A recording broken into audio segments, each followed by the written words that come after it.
Hi, this is Alex Bryce, your knowledge broker. Today we have the honor to have the best, not even the best, the queen of real estate, Linda Cervantes. She is a wealth of knowledge. You're gonna hear it for yourself. A lot of people, they think like the real estate market will go back to 2008. What do you think about that? I told them no. I said it's impossible because 50% of the home in South Florida, they were bought cash, or people have like very minimal principal left on their mortgages. Well, it's a good point. So, a lot of things were different over the years. We've been in the market since then. So we were long for the ride up and the ride down and then the ride back up again. It's important to know that markets are a wave. So sure, markets go, historically they go up, they go down. In Florida, we might even see a small up and a down, when season is here versus off season.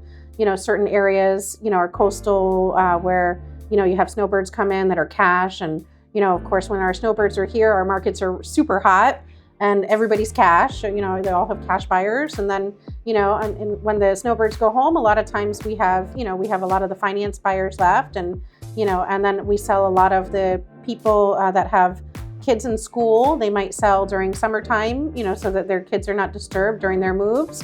So every market has, or every property might have a certain timing that might be better for it. As far as, somebody that says like, oh, maybe I want to wait, to see if a market's going to get better. Maybe they think it's going to go down like 2008 because they hear some financial news. I don't see a 2008 happening again. We've already had an adjustment, I believe, since COVID. Who knew our market was going to go up, as much as it did in South Florida during COVID? It could have, we all knew that something would change, but we didn't know to the extent that it would. That just shows everybody that, you can use the knowledge that you have at the time, but markets, don't always do what you think they're going to do, and maybe not to the extent that you think they would. So we knew that, Florida was very lucky. We have a lot of space here, a lot of land here. We weren't trapped in our homes like a lot of other people. A lot of other states were trapped in their homes for long periods of times. We didn't really experience that in South Florida.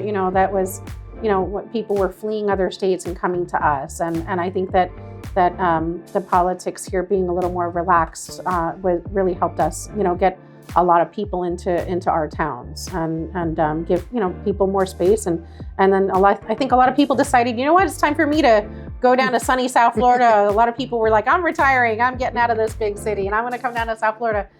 So we have some big cities here too. They can go to Miami and have a lot of fun. West Palm's a decent sized city too. So, we have a lot of things to do. Fort Lauderdale? Yep, Fort Lauderdale too. So Boca Raton is a super hot spot. So, that's where I live. We love it. And we've lived in a lot of different cities over the years and we just, we love them all. They all have their special charm. Oh, definitely. So, but as far as, 2008 happening again or any kind of crash happening again, I think markets are relative. I think it's important for people to know that, look, the stock market can go up, the stock market can go down. Real estate prices can go up, real estate prices can go down, interest rates can go up, interest rates can go down. It's important that people take advantage of the market that they have today. I tell people, buy more than one house so you could take advantage of the market. Buy an investment property, buy a second home, buy another property so that when a market goes up or down, you can take advantage of the swing. Because if you only have one property and you're selling a property, then you're going to try to buy another property at the same time, then it's usually an even shift, right? Because you're buying and selling at the same market time because you're trying to live there. So the best way to take advantage of a market is to have more than one property. Definitely. Right? So that's my advice. Just be happy, get the house that you want, live life to the fullest and get just buy more than one property. Thank you so much today for joining us. Once again, this is your knowledge broker, Alex Bryce. I can be reached at 954-304-1549. Thank you so much. It was a pleasure having you guys. Thanks, Linda.